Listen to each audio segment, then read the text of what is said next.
खालीपन, थकन और बेहिसी। आखिर हमारे साथ हो क्या रहा है? क्या आपके साथ कभी ऐसा हुआ है कि आप रात को पूरी नींद लेकर उठें, मगर बिस्तर से निकलते ही ऐसा महसूस हो जैसे आपने सदियों से आराम नहीं किया हो? क्या आपके साथ ऐसा होता है कि इतवार का दिन गुजर जाए, छुट्टी खत्म हो जाए, मगर दिमाग का बोझ फिर भी हल्का ना हो?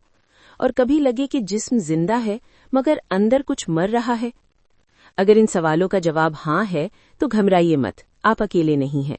आप इस दौर की उस नस्ल से हैं जिसे माहिरीन द बर्नआउट जेनरेशन या थकी हुई नस्ल कहते हैं। आज का नौजवान बज़ाहिर ठीक लगता है, मगर अंदर से टूट चुका होता है। वो कहता है, मैं थक गया हूं, मगर समझ नहीं आता किस चीज से। असल मसला जिस्म नहीं, दिमाग है। दिमाग ओवरलोड हो चुका है। हमारे वालिदैन और दादा दादी हमसे ज्यादा मेहनत मशक्कत करते थे। वो खेतों में काम करते, मीलों पैदल चलते, भारी वजन उठाते, मगर वो रात को बिस्तर पर लेटते ही सो जाते थे। उनके चेहरों पर वो वीरानी नहीं थी जो आज के 25 साल के नौजवान के चेहरे पर है। वजह? जरा अपने दिमाग का तस्वुर एक कंप्यूटर या मोबाइल फोन के तौर पर करें। जब आपके फोन के बैकग्राउंड में 50 ऐप्स खुली हों तो क्या होता है? फोन गर्म हो जाता है, हैंग होने लगता है और बैटरी तेजी से गिरती है। आज के नौजवान के दिमाग की भी बिल्कुल यही हालत है। हम व्हाट्सएप पर बात कर रहे हैं, साथ ही दिमाग में करियर की टेंशन चल रही है, सियासत का गुस्सा भी चल रहा है और महंगाई का खौफ भी। हमारा दिमाग हर वक्त प्रोसेसिंग कर रहा है, वो एक सेकंड के लिए भी ऑफलाइन नहीं होता। यही वजह है कि जब आप सो भी जाते हैं, आपका दिमाग जाग रहा होता है। वो स्टैंड बाय मोड पर नहीं जाता, वो बस स्क्रीन ऑफ करता है, मगर बैकग्राउंड में डेटा चल रहा होता है। इसीलिए सुबह उठकर आप फ्रेश नहीं होते, क्योंकि आपकी रूह ने आराम किया ही नहीं। अक्सर नौजवान शिकायत करते हैं कि रात को नींद आ रही होती है, आंखें जल रही होती हैं, मगर फिर भी मोबाइल हाथ से नहीं रख पाते। हम इसे महज मोबाइल की लत समझते हैं, जबकि नफ्सियात में इसे इंतकामी तौर पर नींद को टालना, रिवेंज बेड टाइम प्रोक्रास्टिनेशन कहा जाता है। आसान अल्फाज में वो आदत है जब इंसान जानते हुए भी देर तक जागता है, क्योंकि उसे दिन भर अपने लिए वक्त नहीं मिलता। रात को वो खुद से बदला लेता है कि अब मैं अपना वक्त लूंगा, चाहे नींद कुर्बान हो जाए।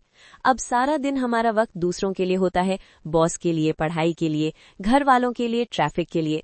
हमें लगता है कि हमारी जिंदगी पर हमारा कोई कंट्रोल नहीं रहा।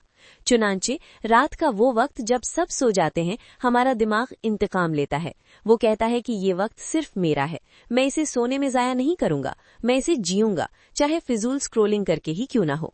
ये लाशऊरी तौर पर अपनी आजादी वापस लेने की एक कोशिश है, जो बदकिस्मती से हमें और ज्यादा बीमार और थका देती है। जज्बाती थकान और हमदर्दी का बोझ। हम तारीख की वो पहली नस्ल है जो पूरी दुनिया का दर्द अपने बेडरूम में बैठकर महसूस करती है।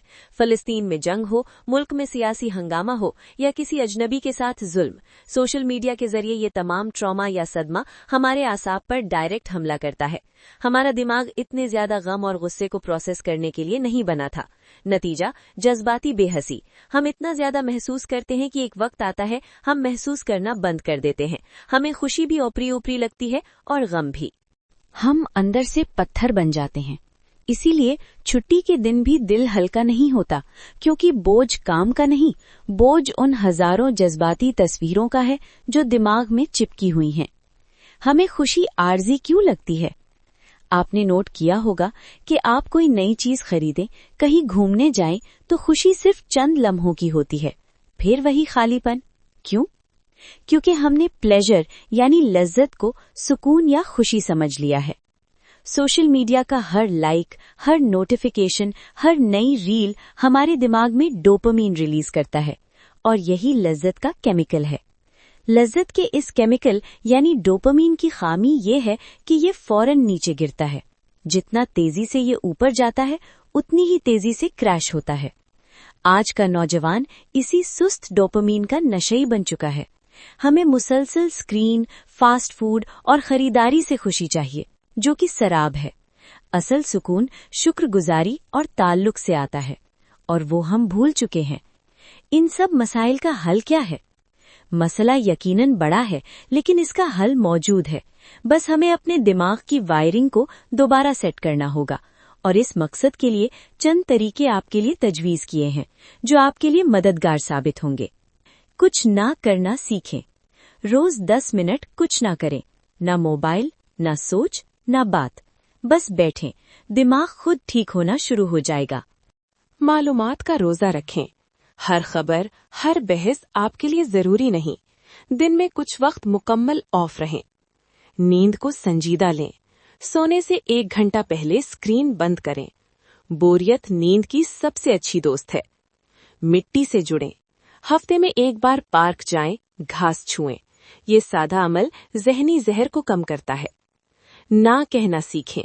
हर कॉल, हर दावत, हर बहस जरूरी नहीं। अपनी जहनी हिफाजत खुद करें। आखिर में बस इतना याद रखें, आप मशीन नहीं हैं।